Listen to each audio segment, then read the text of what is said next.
আসসালামু আলাইকুম। আজ আমি আপনাদেরকে দেখাবো বাচ্চাদের টপ কীভাবে বানাবেন। বাচ্চাদের টপ বানানোর জন্য প্রথমে আমি পুট নিলাম 4, তারপর বগলও নামালাম 4। এবার যার যেমন ছাতি সেই অনুযায়ী ছাতির মাপ নিয়ে নেবেন। বড়দের ক্ষেত্রে সেম।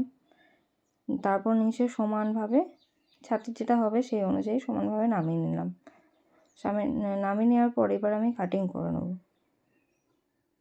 কাটিং হয়ে গেলে এবার আমি গলাটা কাটবো। গলার জন্য বাচ্চাদের তাই আমি 1.5 নিলাম, তারপর আমি 3.5 বা 4 এরকম কিছু একটা সামথিং নামিয়ে নেবো। নামিয়ে নেওয়ার পর এবার আমি সেলাই আসবো।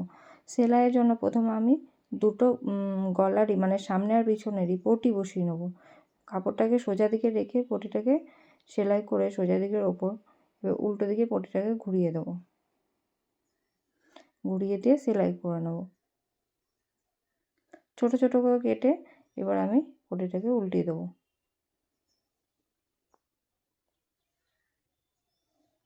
উল্টিয়ে এবার উপর দিকে একটা সেলাই দিয়ে দেবো পটিটাকে বসানোর জন্য। সেম প্রসেসে দুটো পার্টেরই করব, সামনে আর পিছনে।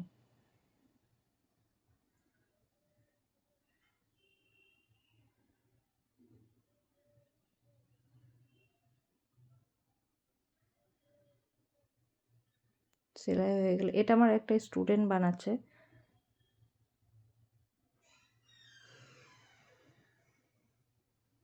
এবার আমি কানটা জয়েন করব। দুটো সাইডেরই কান জয়েন করে নেব।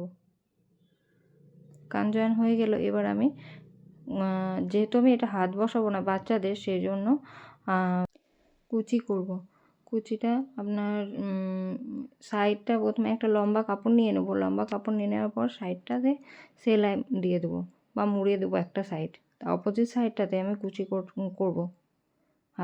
হাতে দুটো হাতেই করে নেবো কুচিটা। দুটো হাতে কুচি কমপ্লিট হয়ে গেলে আমি একটা চাপ সেলাই দিয়ে দেবো। কুচিটাকে ঘুরিয়ে সোজা দিকে ঘুরিয়ে একটা চাপ সেলাই, যেহেতু না চাপ সেলাইটা দিলে উপর দিকে উঠে যাওয়ার ভয় থাকে কুচিটা। এবার দুটো সাইড হয়ে গেল, এবার নিচের সাইডে নিচেটাতে একটা কুচি দেবো। কুচি বা ঝালট বলতে পারেন এগুলো। ছোট্ট ছোট্ট করে এরকম করে ঝালট দিয়ে দেবো।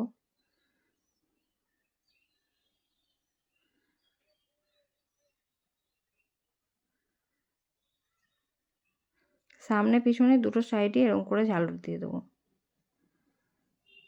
ঝালট দেওয়া কমপ্লিট হয়ে গেলে যার যেমন বডি মাপ সেই অনুযায়ী ফিটিং দিয়ে দেবো। ফিটিং দেওয়া হয়ে গেলে কমপ্লিট আমাদের ছোট বাচ্চাদের টপ। এই ধরনের ভিডিও পেতে অবশ্যই আমার চ্যানেলটাকে সাবস্ক্রাইব করবেন। আর টেলারিংয়ের সম্বন্ধে কিছু জানার থাকলে অবশ্যই কমেন্ট করবেন।